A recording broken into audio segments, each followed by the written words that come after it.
Hello, എല്ലാവരും സുഖമായിരിക്കുന്നോ? ഇന്ന് ഞാൻ മീൻ കറി വെക്കുന്ന പോലെ മുട്ട പുളി വെക്കുന്ന പാലക്കാടൻ സ്റ്റൈലിൽ മുട്ട പുളി വെക്കുന്ന കറിയുടെ ഒരു വീഡിയോ ആയിട്ടാണ് വന്നിരിക്കുന്നത്. അതിനായിട്ട് ഞാനിവിടെ ഒരു ചെറിയ തക്കാളി അരിഞ്ഞു വെച്ചിട്ടുണ്ട്. അതുപോലെ ഒരു 6-7 ചെറിയ ഉള്ളി കൂടി പൊളിച്ച് വെച്ചിട്ടുണ്ട്.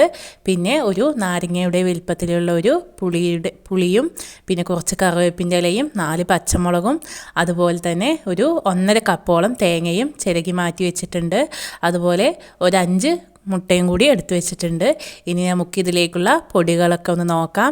ഞാനിവിടെ ഒരു 1/2 ടേബിൾ സ്പൂണോളം മഞ്ഞൾപ്പൊടിയും അതുപോലെ 1 ടേബിൾ സ്പൂണ് മല്ലിപ്പൊടിയും ഒരു 1.5 ടേബിൾ സ്പൂണോളം മുളക് പൊടിയും എടുത്തിട്ടുണ്ട്. ഇനി നമുക്ക് പുളി കുതിരാൻ വേണ്ടി വെള്ളത്തിലിട്ട് വെക്കാം. അതവിടെ ഇരുന്നിട്ട് കുതിരട്ടെ. അപ്പോഴേക്കും നമുക്ക് കറി റെഡിയാക്കാം. ചട്ടി അടുപ്പത്ത് വെച്ചു. ഒരു 3 ടേബിൾ സ്പൂണോളം വെളിച്ചെണ്ണ ഒഴിച്ചു കൊടുത്തു. അതിലേക്ക് ഒരു 1/2 ടേബിൾ സ്പൂണോളം ഉലുവ ഇട്ട് കൊടുത്തു. അത് നന്നായിട്ടൊന്ന് പൊട്ടട്ടെ. അതുപോലെ നിങ്ങളെൻ്റെ ചാനൽ ആദ്യമായിട്ടാണ് കാണുന്നതെങ്കിൽ പ്ലീസ് ഇപ്പം തന്നെ ഒന്ന് സബ്സ്ക്രൈബ് ചെയ്യണം. എന്നാലേ ഇനി ഞാൻ ഇടുന്ന വീഡിയോസ് നിങ്ങൾക്ക് നോട്ടിഫിക്കേഷനായിട്ട് വരികയുള്ളൂ. ഞാനിത് അതിലേക്ക് നേരത്തെ പൊളിച്ച് മാറ്റി വെച്ച ചെറിയ ഉള്ളിയും കറിവേപ്പിൻ്റെ ഇല കൂടി ഇട്ട് കൊടുത്തു. എന്നിട്ട് നന്നായിട്ടൊന്ന് ഇളക്കി ഒന്ന് മൂപ്പിച്ചെടുക്കാം. ഒന്ന് നന്നായിട്ടൊന്ന് മൂത്ത് വരട്ടെ. ചോറിനും ചപ്പാത്തിക്കൊക്കെ ഒരുപോലെ ഒഴിച്ചു കൂട്ടാൻ പറ്റിയ കറിയാണ് ഇത്. നിങ്ങൾ ഇതുവരെ ഇത് ട്രൈ ചെയ്ത് നോക്കിയിട്ടില്ലെങ്കിൽ ഉറപ്പായി ഒരു തവണയൊന്ന് ട്രൈ ചെയ്ത് നോക്കൂ. നിങ്ങൾക്ക് എന്തായാലും ഇഷ്ടമാവും. പാലക്കാട്ടുകാരുടെ ഒരു പ്രത്യേകതരം കറിയാണിത്. വേറെ നാടുകളിലൊന്നും ഞാൻ പറഞ്ഞു കേട്ടിട്ടില്ല. നിങ്ങളുടെ അവിടെയൊക്കെ ഇങ്ങനെയൊക്കെ വെക്കുകയോ ഇല്ലയോ എന്നൊക്കെ ഒന്ന് കമൻറ്റ് എഴുതണം. അതിപ്പോൾ ഉള്ളിയൊക്കെ നന്നായി വെന്ത് വന്നിട്ടുണ്ട്. ഇനി നമുക്കിതിലേക്ക് തക്കാളിയും പച്ചമുളകും കൂടി ഇട്ട് കൊടുത്തിട്ട് നന്നായിട്ടൊന്ന് ഇളക്കി കൊടുക്കാം.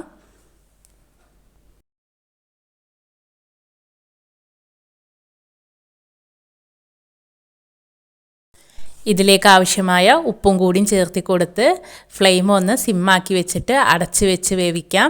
ഇടയ്ക്കിടയ്ക്കൊന്ന് തുറന്ന് നോക്കി ഒന്ന് ഇളക്കി കൊടുക്കുകയും വേണം.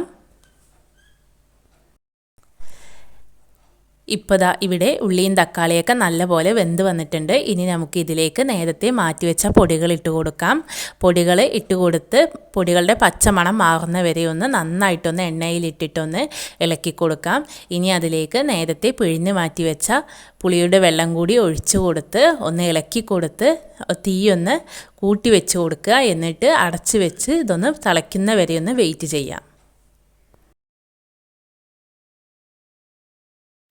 കറി നല്ലപോലെ തിളച്ച് വന്നതിന് ശേഷം അതിലേക്ക് നേരത്തെ മാറ്റിവെച്ച തേങ്ങയുടെ അരപ്പ് ഒഴിച്ചു കൊടുക്കാം. അതുപോലെ കറിക്ക് ആവശ്യമായ വെള്ളം കൂടിയും ഒഴിച്ചു കൊടുത്ത് ഇളക്കി കൊടുത്ത് ഫ്ലെയിം ഒന്ന് സിമ്മാക്കി ഇടുക. എന്നിട്ട് നേരത്തെ മാറ്റിവെച്ച മുട്ടകൾ ഓരോന്നായിട്ട് ഇതിലേക്ക് ഒഴിച്ചു കൊടുക്കാം. ഞാനിവിടെ 5 മുട്ടയാണ് എടുത്തിരിക്കുന്നത്. നിങ്ങൾക്ക് ആവശ്യമായ മുട്ട ഒഴിച്ചു കൊടുക്കാം. വീഡിയോയിൽ കാണുന്ന പോലെ ഒന്നിൻ്റെ മുകളിലേക്ക് ഒന്ന് വരാത്ത രീതിയിൽ വിട്ട് ഒഴിച്ചു കൊടുക്കാം. അതുപോലെ ഇളക്കാൻ പാടില്ല. ഫ്ലെയിം സിമ്മാക്കി ഇട്ടിട്ട് ഒരു 10 മിനിറ്റ് നേരം ഒന്ന് അടച്ചു വെച്ചാൽ മതിയാകും. നമ്മുടെ പാലക്കാടൻ സ്റ്റൈലിലുള്ള മുട്ടപ്പുളി ഇവിടെ റെഡിയാവും. അതുപോലെ നിങ്ങൾ എൻ്റെ വീഡിയോസ് ആദ്യമായിട്ടാണ് കാണുന്നതെങ്കിൽ എൻ്റെ ചാനൽ ഒന്ന് സബ്സ്ക്രൈബ് ചെയ്യണം. എന്നെ നിങ്ങളൊന്ന് സപ്പോർട്ട് ചെയ്യണം. അപ്പോൾ ഇനിയും നല്ല നല്ല റെസിപ്പീസായിട്ട് ഇനിയും ഞാൻ വീണ്ടും വരാം. അതുവരേക്കും ബായ്.